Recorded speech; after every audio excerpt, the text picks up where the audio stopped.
नमस्कार, बायजूस आईएएस हिंदी में आपका स्वागत है। प्रस्तुत है दैनिक समाचार विश्लेषण। सत्र के विषय आपके समक्ष हैं। आज के सत्र में हम चर्चा करेंगे सरकारी विभाग और ई गवर्नेंस, रोग निगरानी प्रणाली, भारत में जलवायु परिवर्तन, भारत की ऑकस के संदर्भ में प्रतिक्रिया तथा जातिगत जनगणना पर केंद्र सरकार के मत पर। सत्र के अंत में हम मुख्य परीक्षा अभ्यास प्रश्न की चर्चा करेंगे, जिससे संबंधित उत्तर संरचना भी हम आपको देंगे। तो चलिए शुरू करते हैं। सबसे पहला एडिटोरियल आपके समक्ष है। इसे पेज नंबर 7 से लिया गया है और इसका संबंध जीएस पेपर 2 में गवर्नेंस से है। इसमें हम बात करेंगे सरकारी विभागों की और इसमें ई गवर्नेंस के संदर्भ में भी हम बात करने जा रहे हैं। सबसे पहले तो हमें यह समझने की आवश्यकता है कि जब हम बात करते हैं गवर्नेंस की और उसमें भी जब हम बात करते हैं ई गवर्नेंस की, तो वह क्या होता है। ई गवर्नेंस को सरकारी सेवाएं प्रदान करने,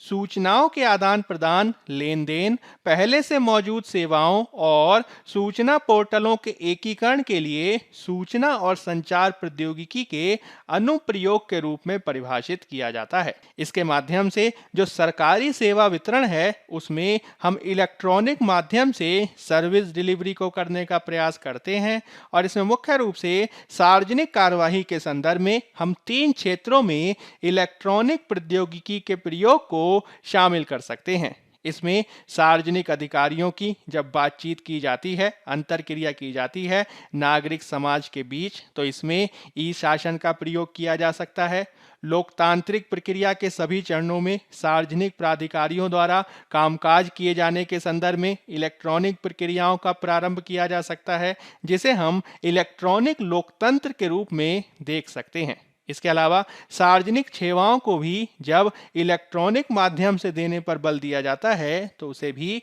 ई गवर्नेंस के रूप में देखा जा सकता है। इसे कुछ अर्थों में स्मार्ट प्रकार के गवर्नेंस के रूप में भी परिभाषित किया जाता है, जिसमें इलेक्ट्रॉनिक प्रौद्योगिकी के प्रयोग के माध्यम से सेवाओं को सरल बनाए जाने पर, यूजर फ्रेंडली बनाए जाने पर बल दिया जाता है। साथ ही साथ इसके माध्यम से विचाराधीन शक्तियों को कम करते हुए नैतिकता के समावेशन पर भी बल दिया जाता है। इसमें उत्तरदायित्व पर बल दिया जाता है, जिसके तहत सरकारी अधिकारियों को जनता के प्रति उन्मुख बनाए जाने पर बल दिया जाता है। साथ ही साथ इसमें अनुक्रियाशीलता को भी बल दिया जाता है, जिसमें जैसे ही सेवा की मांग की जाती है उसी के अनुपात में हम त्वरित सेवा वितरण को भी संचालित करने का प्रयास करते हैं। इसमें पूरी प्रक्रिया को पारदर्शी बनाने का भी प्रयास किया जाता है और इस प्रकार से सिंपल यानी सरल, मॉरल यानी नैतिक, अकाउंटेबल यानी उत्तरदायी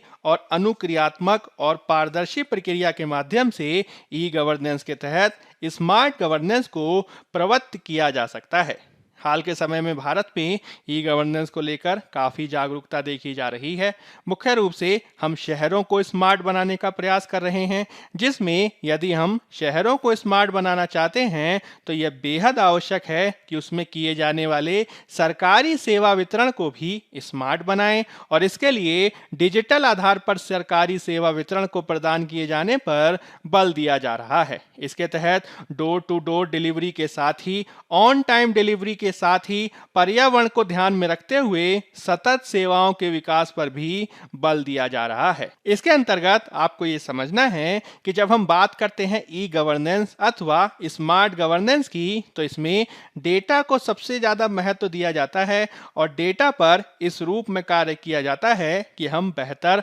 डेटा की प्राप्ति के साथ ही उसके माध्यम से सेवा वितरण को भी बेहतर बनाने के लिए कार्य कर सकें। इसमें ऐसे स्मार्ट सिस्टम्स की भी भूमिका महत्वपूर्ण होती है जो स्वतः ही डेटा निर्मित कर सकते हैं और इस प्रकार से डेटा के निर्माण के पश्चात उसके विश्लेषण के माध्यम से बेहतर सेवा वितरण को संचालित किया जा सकता है। हालांकि भारत में सरकारी विभागों को डिजिटाइज करने की प्रक्रिया के साथ ही उनको ई गवर्नेंस के दायरे में लाने के संदर्भ में जो प्रयास किए गए हैं उसमें कुछ मुश्किलें और सीमाएं भी देखी जा रही हैं, जिनको ध्यान में रखते हुए कार्य किए जाने की आवश्यकता है। विशेषज्ञों का मानना है कि यदि हम भारत में ई गवर्नेंस को और बेहतर बनाना चाहते हैं तो मुख्य रूप से हमें 3 महत्वपूर्ण बिंदुओं पर कार्य किए जाने की आवश्यकता है। इसके तहत हमें डेटा प्रक्रिया को डिजिटलाइज करने की आवश्यकता है। हमें मानव संसाधन विकास और मानव संसाधन प्रबंधन में डिजिटलीकरण को बढ़ावा देने की जरूरत है और इस संपूर्ण प्रक्रिया में नागरिक को केंद्र में रखकर नागरिक केंद्रितता यानी सिटीजन को सेंटर में रखकर कार्य किए जाने की आवश्यकता है। हमें यह भी समझना होगा कि जब हम ई गवर्नेंस मॉडल को सरकारी विभागों में लागू करना चाहते हैं तो इसके लिए हमें सरकारी विभागों में कार्य करने वाले सरकारी कर्मचारियों के व्यवहारों में भी परिवर्तन के लिए कार्य करना होगा, क्योंकि अब तक हम ये देखते आए हैं कि किस प्रकार से सरकारी विभाग के कर्मचारी डेटा को इकट्ठा किए जाने की स्थिति में पहले उसे पेन और पेपर मोड में नोट करते हैं और बाद में उसे डिजिटाइज किया जाता है। इस प्रकार से पहले ऑफलाइन और बाद में ऑनलाइन आंकड़ों को भरे जाने की स्थिति में गलतियां हो सकती हैं और जो पात्र हैं वह बाहर भी हो सकते हैं। इसी प्रकार से इसमें विवेकाधीन शक्तियों का भी योगदान हो सकता है, जिससे गैर पात्र लोगों को भी प्रक्रिया में शामिल किया जा सकता है।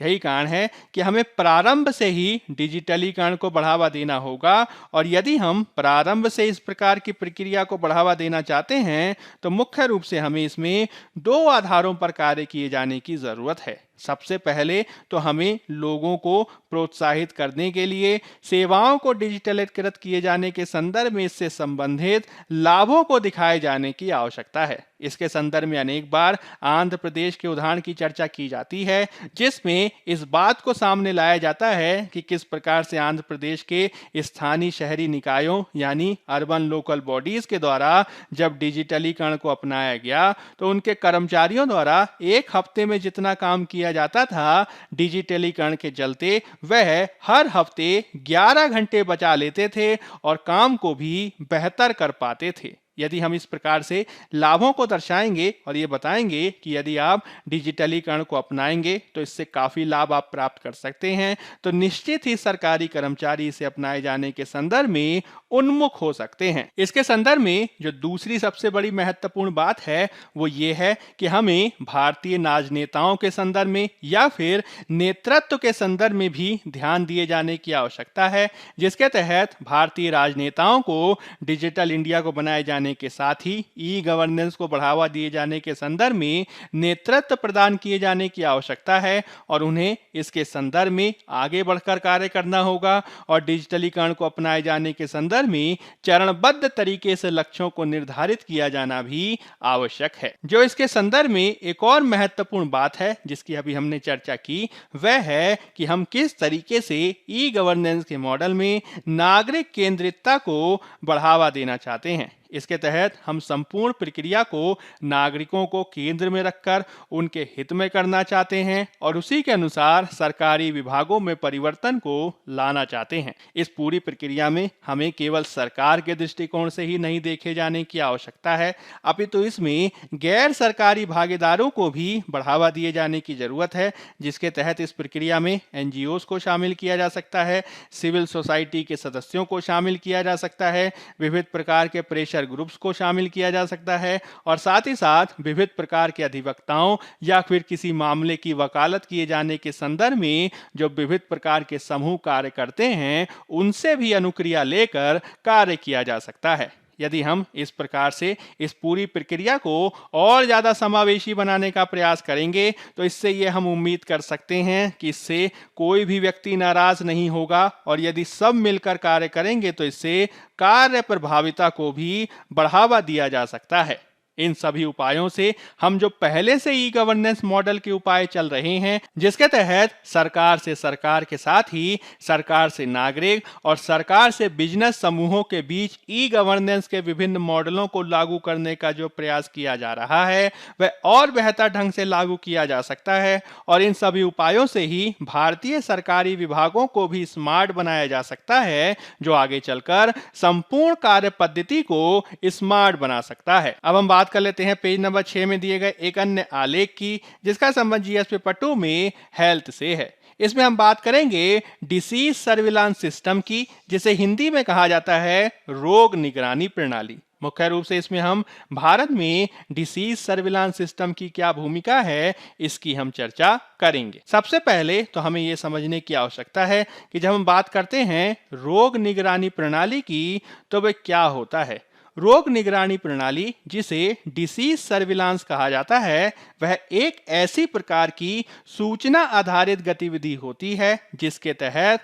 विभिन्न स्रोतों से उत्पन्न होने वाले डेटा का बड़ी मात्रा में संग्रह करके विश्लेषण और व्याख्या किया जाता है। इसके तहत हम विभिन्न क्षेत्रों से जो रोग संबंधी जानकारी प्राप्त करते हैं, उसका कई तरीकों से प्रयोग किया जा सकता है। जैसे कि हम नियंत्रक और निवारक स्वास्थ्य उपायों की प्रभावशीलता का मूल्यांकन कर सकते हैं। हम विविध प्रकार के संक्रामक एजेंटों जैसे कि वायरस और बैक्टीरिया आदि में होने वाले परिवर्तन की निगरानी कर सकते हैं। हम स्वास्थ्य सेवा और स्वास्थ्य प्रणाली के तहत देखभाल व्यवस्था को बेहतर कर सकते हैं और इसके तहत देखभाल प्रणाली के अंदर अधिक संसाधनों का भी आवंटन कर सकते हैं। इसके अलावा हम उच्च जोखिम वाले क्षेत्रों या आबादी की पहचान कर सकते हैं और इसके संदर्भ में बेहतर स्वास्थ्य हस्तक्षेप कर सकते हैं। साथ ही साथ हम भविष्य के संदर्भ के लिए भी रोग गतिविधि का एक मूल्यवान संग्रहण भी कर सकते हैं। इसको आप कोरोना के उदाहरण के रूप में देख सकते हैं कि किस प्रकार से जब भारत में कोरोना महामारी की व्यापकता देखी गई, तो कोरोना से संबंधित आंकड़ों को इसी प्रकार की रोग निगरानी प्रणाली के आधार पर इकट्ठा करने का प्रयास किया गया। इसके तहत कौन कौन व्यक्ति और समूह इसमें सुभेद्य हो सकते हैं, उसका मूल्यांकन किया गया। कोरोना में किस प्रकार के उत्परिवर्तन देखे जा रहे हैं, इसको भी नोट किया गया और उसी के हिसाब से स्वास्थ्य देखभाल प्रणाली के भीतर बेहतर संसाधनों का आवंटन करने पर बल दिया गया है। इसके तहत हमने राष्ट्रीय स्तर पर आंकड़ों को जारी किया, उनको मानकीकृत किया और स्थानीय, क्षेत्रीय और राष्ट्रीय स्तर पर उन्हें उपलब्ध कराए जाने के संदर्भ में भी प्रयासों को किया था। इस प्रकार से जो डिसीज सर्विलांस सिस्टम होता है, वह किसी भी बीमारी के प्रकोप और उसकी क्षेत्रीय, राष्ट्रीय और अंतर्राष्ट्रीय स्तर पर गहनता का पूर्वानुमान लगाने के साथ ही बेहतर अनुक्रिया और प्रतिक्रिया के संदर्भ में भी एक बेहतर संचार बिंदु माना जाता है। इसे मुख्य रूप से अंतर्राष्ट्रीय और राष्ट्रीय दोनों ही स्तरों पर बीमारी के प्रसार के संदर्भ में समयबद्ध आधार पर जानकारी इकट्ठा किए जाने के दृष्टिकोण से काफी महत्वपूर्ण माना जाता है। यही कारण है कि हाल के समय में इस पर काफी बल दिया गया है। यदि हम इसके मूल की बात करें कि ये कहानी कहां से शुरू होती है, तो अंतर्राष्ट्रीय स्तर पर इस प्रकार के डिसीज सर्विलांस सिस्टम को बनाए जाने के संदर्भ में 19वीं शताब्दी से कार्य किया जा रहा है, जिसमें दो महत्वपूर्ण डॉक्टरों की भूमिका है। इसमें आप ब्रिटिश डॉक्टर जॉन स्नो का नाम याद रख सकते हैं और साथ ही साथ इसमें विलियम फर की भूमिका भी महत्वपूर्ण है। इसके माध्यम से प्रारंभ में मुख्य रूप से हैजा और प्लेग जैसी बीमारियों के नियंत्रण में काफी भूमिका निभाई गई और बाद में इसके तहत कुछ अन्य प्रकार की बीमारियों को भी दायरे में लाया गया, जिसमें एवियन इन्फ्लुएंजा, सार्स आदि का नाम लिया जा सकता है। यदि हम भारत में इसके संदर्भ में बात करें, तो स्वतंत्रता के पश्चात औपचारिक रूप में हम डिसीज सर्विलांस सिस्टम को 1997 से प्रारंभ होता देखते हैं। 2004 में इसको और बेहतर ढंग से लागू किया जाता है, जब हम इसमें एकीकृत डिसीज सर्विलांस प्रोजेक्ट को लॉन्च करते हैं। इसे इंटीग्रेटेड डिसीज सर्विलांस प्रोजेक्ट के रूप में भी जाना जाता है। इसके माध्यम से देश के प्रत्येक जिले में बीमारियों की समयबद्ध पहचान पर बल दिया गया और मुख्य रूप से कोरोना काल में तो हम इसकी महत्ता को सबसे ज्यादा समझ सकते हैं। इसी सिस्टम के चलते हम कोरोना से संबंधित आंकड़ों को बेहतर ढंग से इकट्ठा कर पाने में सफल हुए हैं और इसके संदर्भ में बेहतर अनुक्रिया भी कर पाए हैं। हालांकि इस प्रकार की जो डिसीज सर्विलांस सिस्टम है, उस व्यवस्था में वर्तमान में उत्तरी राज्य और दक्षिणी राज्यों में कुछ अंतर दिखाई दे रहे हैं,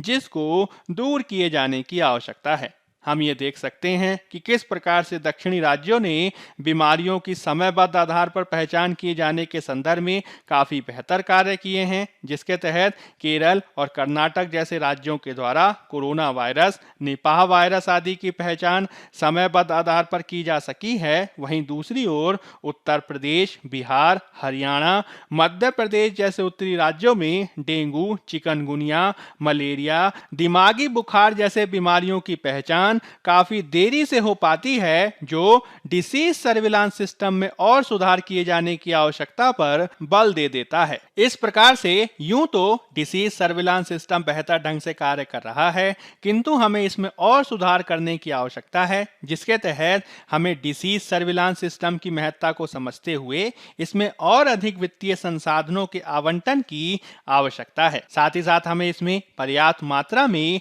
ट्रेनिंग युक्त मानव संसाधन को भी सुनिश्चित करना होगा। हमें यह भी ध्यान रखना होगा कि हमने कोरोना काल में जिन उपलब्धियों को प्राप्त किया है, हमने जिस प्रकार से बहुत सारी लैब्स का निर्माण किया है, उन सारी लैब्स की सुविधाओं को हम अन्य बीमारियों के संदर्भ में भी अनुकूलित कर सकें और इसके माध्यम से डिसीज सर्विलांस सिस्टम को बेहतर कर सकें, इसको भी सुनिश्चित किए जाने की आवश्यकता है। डिसीज सर्विलांस सिस्टम के संदर्भ में हमें यह भी समझने की जरूरत है कि पहले इसका सबसे ज्यादा ध्यान संचारी रोगों पर रहा है, जिसके तहत एक स्थान से दूसरे स्थान पर फैलने वाले रोगों को रोके जाने के संदर्भ में डिसीज सर्विलांस सिस्टम को हमने बेहतर ढंग से लागू किया। किंतु वर्तमान में जिस प्रकार से गैर संचारी रोगों की महत्ता बढ़ रही है, उसको ध्यान में रखते हुए डिसीज सर्विलांस सिस्टम में गैर संचारी रोगों की रिपोर्टिंग को भी आवश्यक बनाने की आवश्यकता है। कई विद्वानों का यह भी कहना है कि हम डिसीज सर्विलांस सिस्टम को और बेहतर ढंग से लागू कर सकते हैं यदि हम इसमें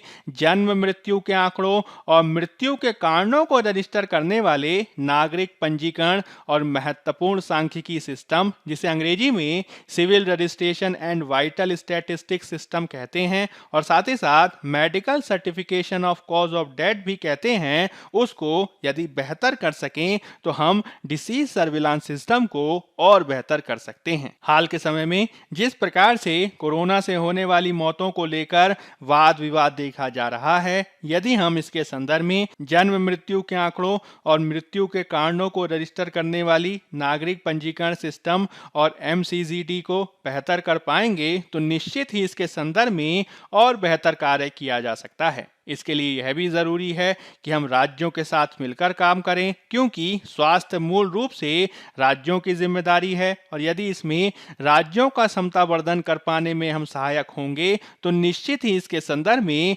डिसीज सर्विलांस सिस्टम को और बेहतर बनाया जा सकता है। ये सारी बातें वित्त आयोग द्वारा भी ध्यान में रखी जाने की आवश्यकता है और वित्त आयोग द्वारा इनको ध्यान में रखते हुए इसके संदर्भ में और अधिक राजस्व आवंटन करने की आवश्यकता है। तभी हम डिसीज सर्विलांस सिस्टम की महत्ता को समझते हुए इसे और बेहतर कर सकते हैं। अब हम बात कर लेते हैं पेज नंबर 6 में दिए गए एक अन्य एडिटोरियल की, जिसका संबंध जीएस पेपर 3 में पर्यावरण और पारिस्थितिकी से है। इसमें हम बात करेंगे मुख्य रूप से भारत में जलवायु परिवर्तन पर। आपको ये ध्यान रखना है कि हमारे द्वारा इससे पहले भी IPCC आदि की रिपोर्ट के संदर्भ में 23 सितंबर 2021 के डेली न्यूज एनालिसिस में चर्चा की गई थी और साथ ही साथ हमने 10 अगस्त 2021 के डेली न्यूज एनालिसिस में भी इससे संबंधित चर्चा की थी। यदि हम भारत में जलवायु परिवर्तन के प्रभावों के बारे में बात करने का प्रयास करें तो हम ये देख रहे हैं कि किस प्रकार से जलवायु परिवर्तन का प्रभाव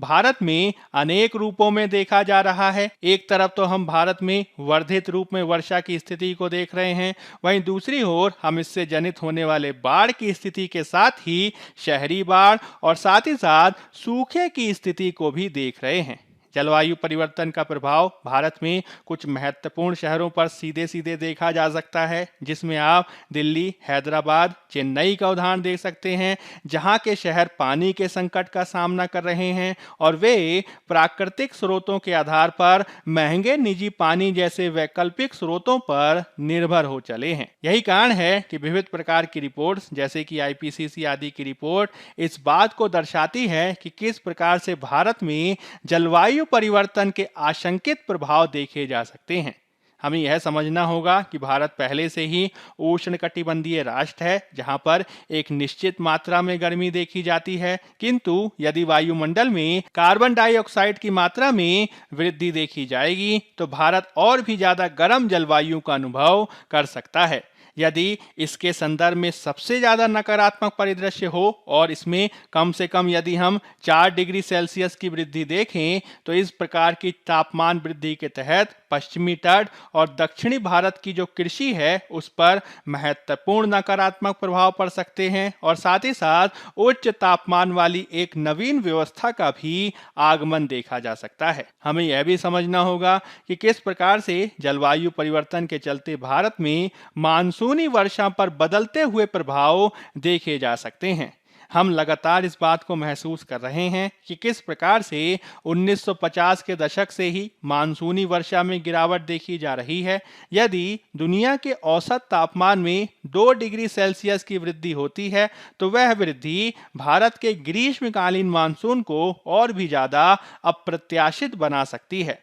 यदि 4 डिग्री सेल्सियस की वृद्धि देखी जाती है तो इसके तहत जो हम बेहद गीले प्रकार के मानसून को देखते थे, जो साल में कम से कम 100 सालों में एक बार आता था, वह तापमान वृद्धि होने की स्थिति में इस सदी के अंत तक हर 10 साल में आने का अनुमान है और इस प्रकार से अत्यधिक वर्षा की स्थिति से व्यापक बाढ़ की संभावनाएं देखी जा सकती हैं। इस प्रकार से शुष्क वर्ष और शुष्क हो सकते हैं और गीले वर्ष और अधिक आर्द्र हो सकते हैं, जो जलवायु परिवर्तन की सीमा में और ज्यादा अप्रत्याशितता ला सकते हैं। इसके संदर्भ में सूखे की स्थिति पर भी हम बात कर सकते हैं, जिसके तहत यह अनुमान लगाए गए हैं कि सूखे की स्थिति में हम 2040 तक अत्यधिक गर्मी के कारण फसल की पैदावार में काफी गिरावट देख सकते हैं, जो जलवायु परिवर्तन की चरमशीलता में और ज्यादा बढ़ सकता है। जलवायु परिवर्तन के प्रभावों को हम दूसरे क्षेत्रों में भी देख सकते हैं,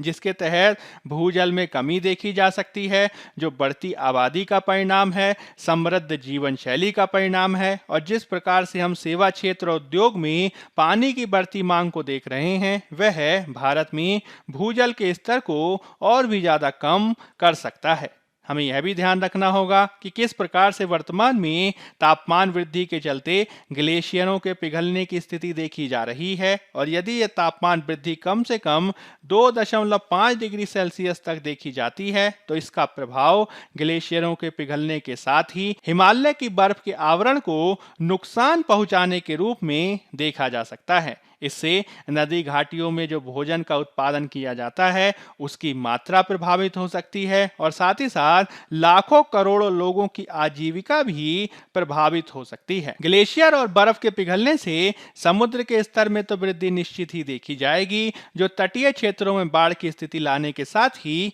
व्यापक हानि भी ला सकती है। हम यह भी देखेंगे कि किस प्रकार से यदि तापमान वृद्धि देखी जाएगी तो भारत जैसे उष्णकटिबंधीय क्षेत्रों में दस्त के मामलों में वृद्धि देखी जा सकती है और इससे हैजे के प्रकोप में भी वृद्धि देखी जा सकती है। इससे आगे चलकर पानी की कमी, जनता के बीच स्वास्थ्य संबंधी खतरों के चलते प्रवासन की मात्रा बढ़ सकती है और राजनीतिक संघर्षों के बढ़ने की भी आशंकाएं जाहिर की गई हैं। जलवायु परिवर्तन के इन्हीं व्यापक परिणामों के चलते ही भारत द्वारा इसके संदर्भ में बेहतर अनुक्रिया व प्रतिक्रिया करने का प्रयास किया गया है, जिसमें 2008 में जलवायु परिवर्तन पर राष्ट्रीय कार्य योजना काफी महत्वपूर्ण है, जो जलवायु से संबंधित शमन अनुकूलन को संबोधित करती है और इसके माध्यम से मौजूदा और भविष्य में नीति और कार्यक्रमों की रूपरेखा बनाने पर बल देती है। इस कार्य योजना के माध्यम से मुख्य रूप से 8 महत्वपूर्ण राष्ट्रीय मिशनों की पहचान की गई है,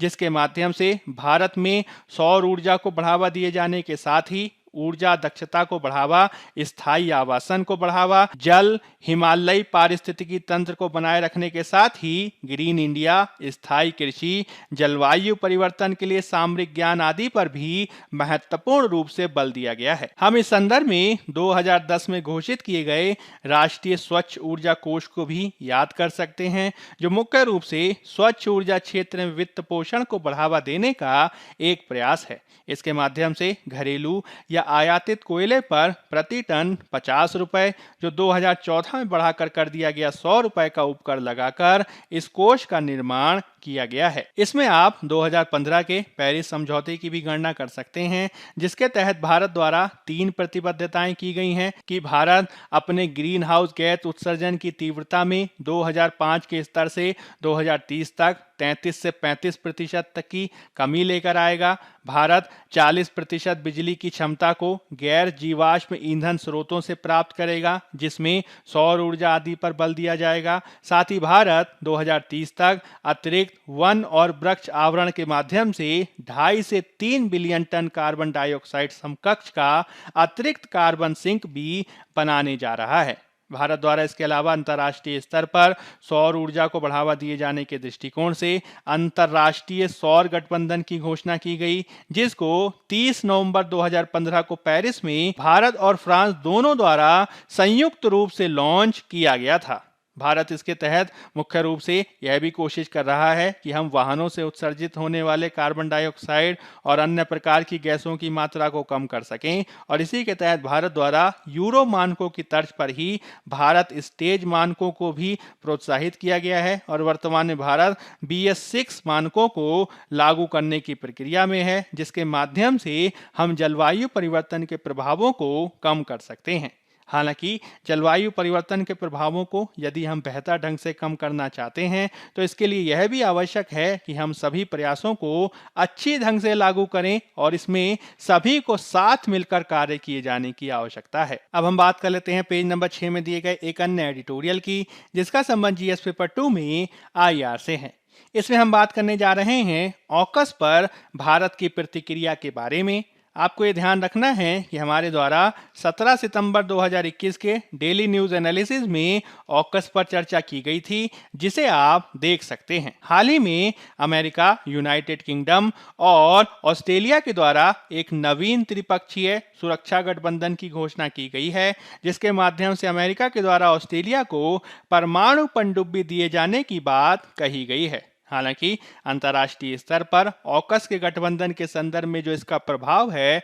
वो भिन्न रूपों में देखा जा रहा है। फ्रांस और न्यूजीलैंड द्वारा इसका विरोध किया गया है। ऑस्ट्रेलिया के द्वारा फ्रांस से पहले किए गए पनडुब्बी समझौते को रद्द किए जाने की स्थिति में काफी तीव्रता से, आक्रामकता से प्रतिक्रिया दी गई है और फ्रांस ने अमेरिका, ऑस्ट्रेलिया से अपने राजदूतों को भी वापस बुला लिया है। आपको यह भी ध्यान रखना है कि यूरोपियन यूनियन और आसियान देशों के द्वारा भी इसके संदर्भ में ज्यादा उत्साहपूर्वक प्रतिक्रिया नहीं दिखाई गई है और अब भारत द्वारा भी इसके संदर्भ में पहली टिप्पणी की गई है। भारत द्वारा इसका ज्यादा स्वागत नहीं किया गया है और इसे क्वाड से ना जोड़े जाने पर बल दिया गया है। विशेष रूप से भारत की चिंता क्वाड को लेकर है, क्योंकि ऑकस के और मजबूत होने की स्थिति में क्वाड की प्रासंगिकता कम हो सकती है और यही कारण है कि भारत लगातार इस बात पर बल दे रहा है कि जिस प्रकार से ऑकस को लेकर एक प्रकार की सुरक्षा सामरिकता देखी जा रही है, परमाणु पनडुब्बी के लेन देन की बातें की जा रही हैं, इसकी तुलना में क्वाड सुरक्षा गठबंधन के दृष्टिकोण से एक औपचारिक सुरक्षा गठबंधन नहीं है, वह मात्र एक सामरिक वार्ता मंच है और इसके माध्यम से भारत हिंद प्रशांत क्षेत्र में खुले समावेशी क्षेत्र को बढ़ावा दिए जाने के दृष्टिकोण से कार्य कर रहा है। यही कारण है कि भारत लगातार इस बात पर बल दे रहा है कि हमें ऑकस को क्वाड के साथ जोड़कर ना देखे जाने के स्थान पर क्वाड को एक अलग एंटिटी के रूप में देखे जाने की जरूरत है और इस प्रकार से ऑकस को लेकर जो प्रतिक्रियाएं आ रही हैं उसको ध्यान में रखते हुए ही भारत द्वारा कार्य किए जाने की आवश्यकता है। हमें यह भी समझना होगा कि किस प्रकार से वर्तमान में भारत के प्रधानमंत्री अमेरिका के दौरे पर हैं। उनके द्वारा अभी कुछ समय बाद ही क्वाड की बैठक में भी भाग लिया जाएगा, संयुक्त राष्ट्र की बैठक में भी भाग लिया जाएगा और इसके द्वारा भारत लगातार यह प्रयास कर रहा है कि वह किस प्रकार से हिंद प्रशांत क्षेत्र में अपने सहयोग को बढ़ावा दिए जाने के साथ ही सभी के लिए समृद्धि और विकास को सुनिश्चित कर सके और इसके लिए किसी भी प्रकार से सुरक्षा सामरिकता के दृष्टि दृष्टिकोण से क्वाड को ना देखे जाने के स्थान पर इसे सहयोगी वातावरण में और आगे बढ़ाए जाने की आवश्यकता है। अब हम बात कर लेते हैं पेज नंबर 1 में दिए गए एक अन्य आलेख की,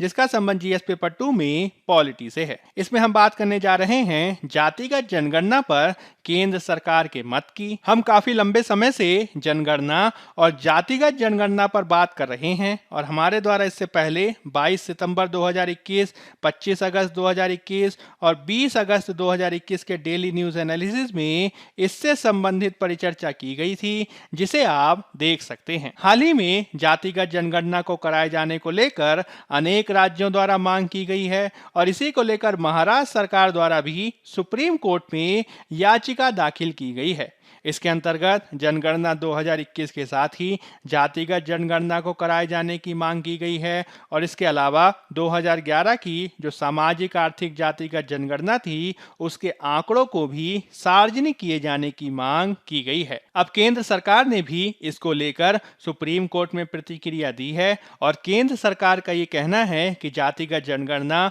प्रशासनिक रूप से जटिल और एक कठिन प्रक्रिया है और इसके चलते इसको कराया नहीं जा सकता है। केंद्र सरकार द्वारा इस बात को भी सामने लाया गया कि किस प्रकार से भारत सरकार 1951 के बाद से ही एक पॉलिसी निर्णय के तहत यानी पॉलिसी डिसीजन के तहत जातिगत जनगणना को आगे बढ़ावा नहीं दे रही है और इसे हतोत्साहित कर रही है। इसी के चलते जनगणना 2021 के साथ जातिगत जनगणना को कराए जाने से अनेक कठिनाइयां उत्पन्न हो सकती हैं, जिससे बचने की आवश्यकता है। 2011 की सामाजिक आर्थिक जातिगत जनगणना को लेकर भी केंद्र सरकार ने यह स्पष्ट किया है कि 2011 की यह जनगणना किसी भी रूप में अन्य पिछड़ा वर्ग की जातिगत जनगणना से संबंधित नहीं थी, अपितु सोशियो इकोनॉमिक कास्ट सेंसस यानी सामाजिक आर्थिक जातिगत जनगणना का संबंध गरीबों की सामाजिक आर्थिक स्थिति को निर्धारित करना था और इसके आधार पर गरीब परिवारों की पहचान किए जाने पर बल दिया गया।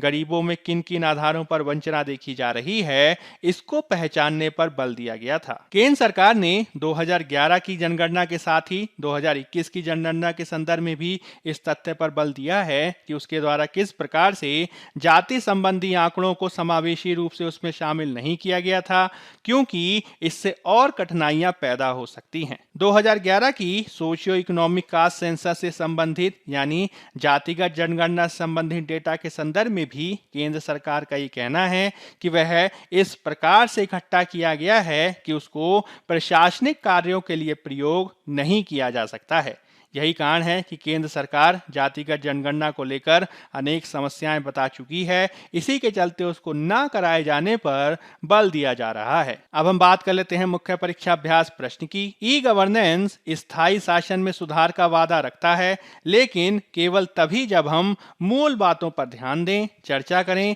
10 अंक 150 शब्द। दूसरा प्रश्न है, रोग और प्रकोप वास्तविकता हैं और एक अच्छी तरीके से काम करने वाली प्रणाली उनके प्रभाव को कम करने में मदद कर सकती है। व्याख्या करें। 10 अंक 150 शब्द। पहले उत्तर की संरचना की भूमिका में आप ई गवर्नेंस का सामान्य परिचय देंगे और इसके मुख्य भाग में आप ई गवर्नेंस की भारत में महत्ता व कार्य प्रणाली को स्पष्ट करेंगे और ई गवर्नेंस को भारत में और बेहतर करने के सुझावों को देंगे। अंत में आप एक उपयुक्त सकारात्मक निष्कर्ष प्रस्तुत करेंगे और इस रूप में आपका उत्तर पूर्ण होगा। दूसरे उत्तर की संरचना की भूमिका में आप रोग निगरानी प्रणाली का सामान्य परिचय देंगे और इसके मुख्य भाग में आप भारत में रोग निगरानी प्रणाली की स्थिति को स्पष्ट करेंगे, रोग निगरानी प्रणाली की सीमाओं की व्याख्या करेंगे और इसमें अपेक्षित सुझावों को भी देंगे। अंत में आप एक उपयुक्त सकारात्मक निष्कर्ष प्रस्तुत करेंगे और इस रूप में आपका उत्तर पूर्ण होगा। बायजूस आईएएस हिंदी के आज के अंक में फिलहाल इतना ही। धन्यवाद।